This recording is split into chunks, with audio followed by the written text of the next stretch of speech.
હે શિયાળે સોરઠ ભલો ને ઉનાળે ગુજરાત, હે ચોમાસે વાગડ ભલો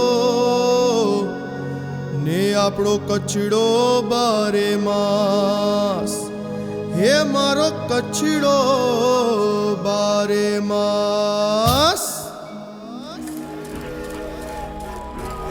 बात साल 1947 की है। भारत देश आजाद हुआ। उसी दौरान गुजरात राज्य के सुरेंद्रनगर जिले के नागनेश गांव में एक जैन परिवार में पिता स्टेशन मास्टर शांतिलाल और माता लीलावती के घर एक प्रतिभाशाली बालिका का जन्म हुआ।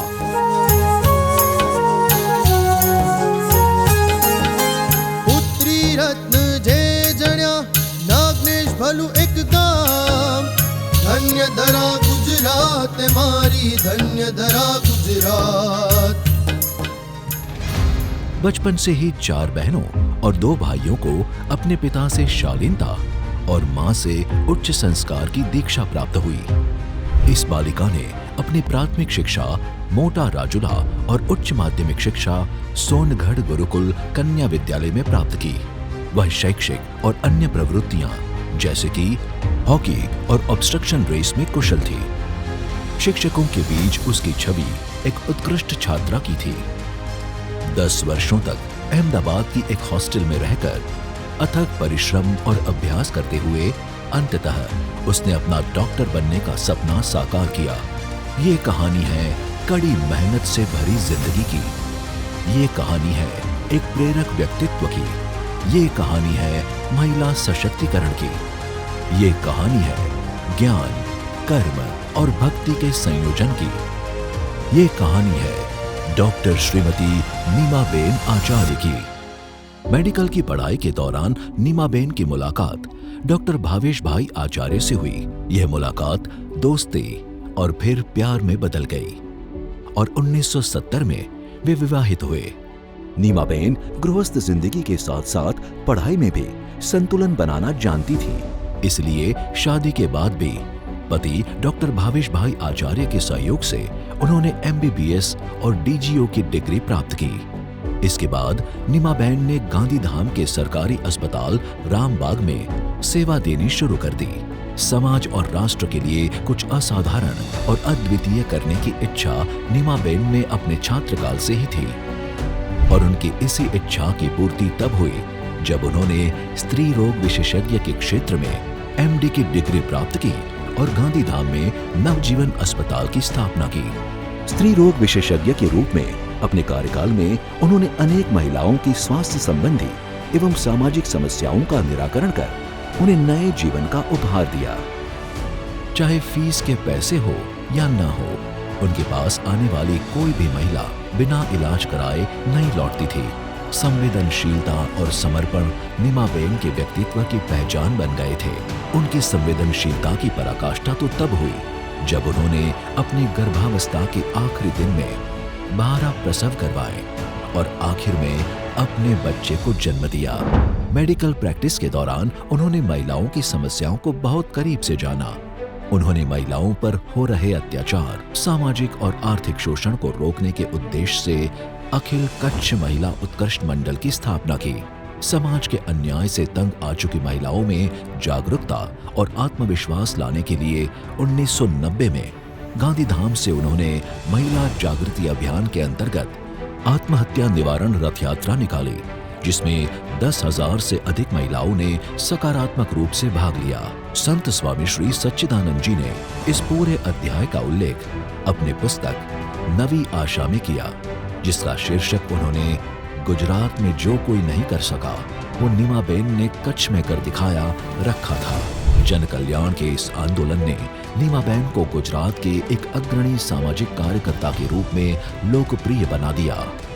अखिल कच्छ महिला उत्कर्ष मंडल पिछले 22 वर्षों से नीमाबेन के नेतृत्व में गांधीधाम में कुटुंब सलाह केंद्र चला रहा है। शैलाबेन सहित उनकी नवदुर्गा टीम ने पारिवारिक विवादों और झगड़ों को सौहार्दपूर्ण ढंग से सुलझाकर सैकड़ों परिवारों को टूटने से बचाया है और लगभग 8,000 पारिवारिक विवादों को सुलझाने में सफलता प्राप्त की है। इस केंद्र को WHO द्वारा गुजरात का सर्वश्रेष्ठ कुटुंब सलाह केंद्र घोषित किया गया था। ये सफलता है नवदुर्गा टीम की, ये सफलता है नीमाबेन आचार्य की, ये सफलता है कच्छ की हर एक महिला की, ये सफलता है गुजरात की। जी हाँ, एक सफल राजा बनने के लिए आपको अपने हित से पहले राष्ट्र के हित के बारे में सोचना होगा।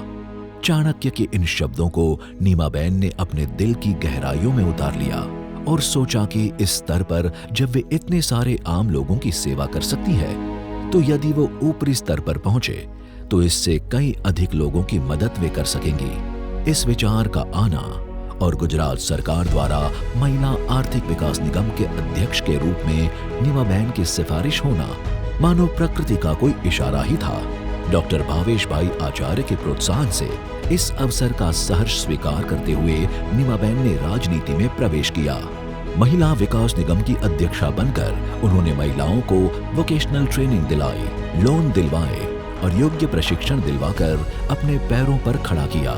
महिलाओं के कौशल को पहचानने और उनके व्यवसाय को बढ़ावा देने के लिए नीमाबेन ने गुजरात और अन्य राज्यों में इन महिलाओं के लिए कई शोज तथा एग्जीबिशंस का आयोजन किया। 26 जनवरी 2001 को गुजरात पर कुदरती आफत आन पड़ी। कच्छ में भयानक भूकंप आया, जिसमें कई सैकड़ों लोगों की जान गई और कई हजार घायल हुए। घायलों के इलाज के लिए डॉक्टर नीमाबेन और डॉक्टर भावेश भाई ने खुले पार्क में एक अस्पताल बनाया और दिन रात मरीजों का इलाज किया। भूकंप के बाद कच्छ में सैकड़ों बच्चों ने अपने माता पिता को खो दिया था। इन निराश्रित बच्चों को आश्रय देने के लिए नीमाबेन और भावेश भाई ने 2 करोड़ रुपए जैसी प्रचंड रकम लगाकर गांधीधाम में 16,000 स्क्वायर मीटर भूमि पर संत श्री वालदास जी महाराज बालाश्रम का निर्माण किया। नीमाबेन के अथक प्रयासों और लोगों के उदार सहयोग से यह आश्रम आज भी जरूरतमंद बच्चों की निरंतर सेवा कर रहा है। ईश्वर के दिए इस जीवन को जीव दया और लोक कल्याण के लिए समर्पित करने की नीमाबेन की सद्भावना उनके जीवन के हर एक प्रसंग में प्रतिबिंबित होती है। बचपन से ही जानवरों के प्रति संवेदनशील रही डॉक्टर नीमाबेन ने मेडिकल अभ्यास के दौरान मेढकों का डिसेक्शन करने से इनकार कर जीव दया का उदाहरण दिया। सालों बाद जब ये विधायक थी, तब कच्छ में अक्सर अनावृष्टि के कारण सूखा पड़ता था। तब मालधारी समुदाय बड़े कष्ट उठाकर अपने पशुओं के साथ कच्छ से बाहर स्थलांतर किया करते थे। उस समय नीमाबेन ने विभिन्न स्थानों पर पशुओं के लिए चारे और मालधारियों के लिए भोजन की व्यवस्था करवाई थी और घायल पशुओं के परिवहन के लिए विशेष ट्रकों की व्यवस्था भी करवाई थी। कंडला चक्रवात की आपदा के दौरान नीमाबेन और उनकी नवदुर्गा टीम नित्य खुद खिचड़ी बनाकर गरीब तथा जरूरतमंद लोगों में वितरित करती थी। इस प्राकृतिक आपदा में अनाथ हुए बच्चों और विधवाओं को अपने पास रखा और उन्हें आसरा दिया। कोरोना महामारी के दौरान उनके सखी मंडल ने कच्ची बांधनी के 1 लाख मास्क बनाकर उनका निःशुल्क वितरण किया।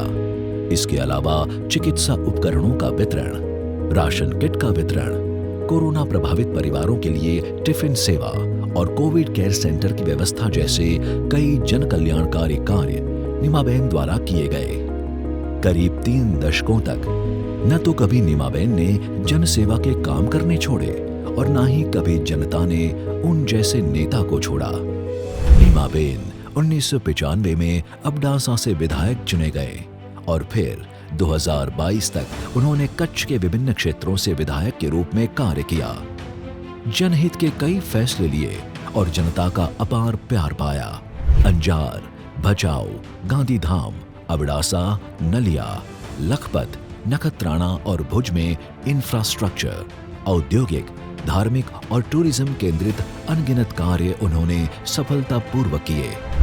एक विधायक के रूप में अपने कार्यकाल में उन्होंने माननीय प्रधानमंत्री श्री नरेंद्र भाई मोदी जी के कुशल नेतृत्व में लोगों की अनेक समस्याओं का समाधान किया। उन्होंने कच्छ में नर्मदा का पानी लाने के लिए नहर की मंजूरी दिलाने में अहम भूमिका निभाई। प्यास से जूझ रही कच्छ की शुष्क भूमि को हरा भरा बनाने के लिए जगह जगह वृक्षारोपण करवाया और तालाबों का निर्माण करवाया। कच्छ के हस्तशिल्पी कारीगरों को वैश्विक मंच पर पहचान दिलाने में बड़ा योगदान दिया। नीमाबेन लोगों की समस्याओं की जड़ तक पहुंचने और उन्हें हल करने के लिए सदैव उत्सुक रहती हैं और जब वे लोगों को मुस्कुराते हुए देखती हैं तो उन्हें मिलने वाली संतुष्टि को अपना सबसे मूल्यवान इनाम मानती हैं। 2021 में नीमाबेन ने इतिहास रचा। उन्हें सर्वसम्मति से गुजरात राज्य विधानसभा की पहली महिला अध्यक्ष के रूप में चुना गया और वे गुजरात की हर महिला के गौरव बन गए। प्रधानमंत्री श्री नरेंद्र भाई मोदी जी ने नीमाबेन को यह प्रतिष्ठित पद प्रदान कर उनकी 35 वर्षों की सेवा और समर्पण को सम्मानित किया और इस तरह नारी शक्ति पर विश्वास करके युग पुरुष श्री नरेंद्र भाई मोदी जी ने करोड़ों महिलाओं को प्रेरणा दी। भारत के तेज विकास के लिए महिलाओं का तेज विकास, उनका सशक्तिकरण उतना ही जरूरी है।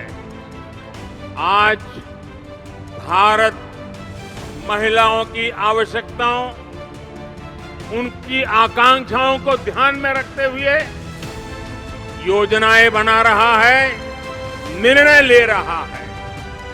उन्होंने अध्यक्षा बनने के बाद कई जनहित के फैसले लिए। साथ ही भारत के इतिहास में पहली बार विधानसभा में यूथ मॉडल असेंबली का आयोजन किया।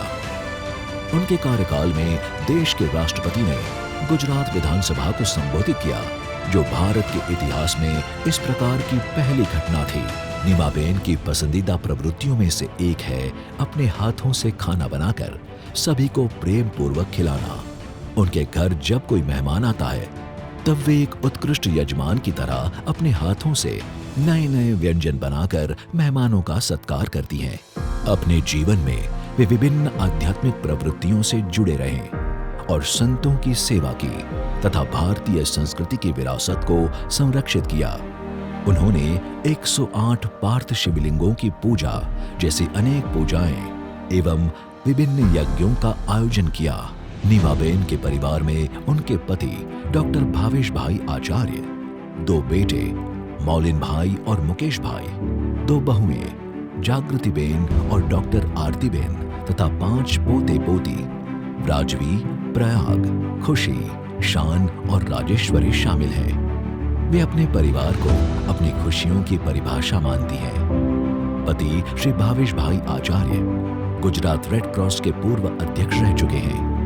दोनों बेटे मौलिन भाई और मुकेश भाई व्यापार जगत में अग्रणी हैं। बहू जागृति बेन घर और समाज सेवाओं में सक्रिय है। डॉक्टर आरती बेन नीमाबेन द्वारा स्थापित नवजीवन अस्पताल में डॉक्टर के रूप में कार्य करती हैं। सभी पोते पोती अपने अपने क्षेत्र में शिक्षा प्राप्त कर रहे हैं। ऐसे खुशहाल परिवार को प्राथमिकता न देकर जनहित में अपना जीवन समर्पित कर देना नीमाबेन के व्यक्तित्व को एक अनोखी पहचान देता है। नमन है ऐसे प्रेरक व्यक्तित्व को, नमन है ऐसे ईमानदार डॉक्टर को, नमन है कच्छ की महिलाओं की आवाज को, नमन है गुजरात की पहली अध्यक्षा को, नमन है माननीय श्रीमती नीमाबेन आचार्य को।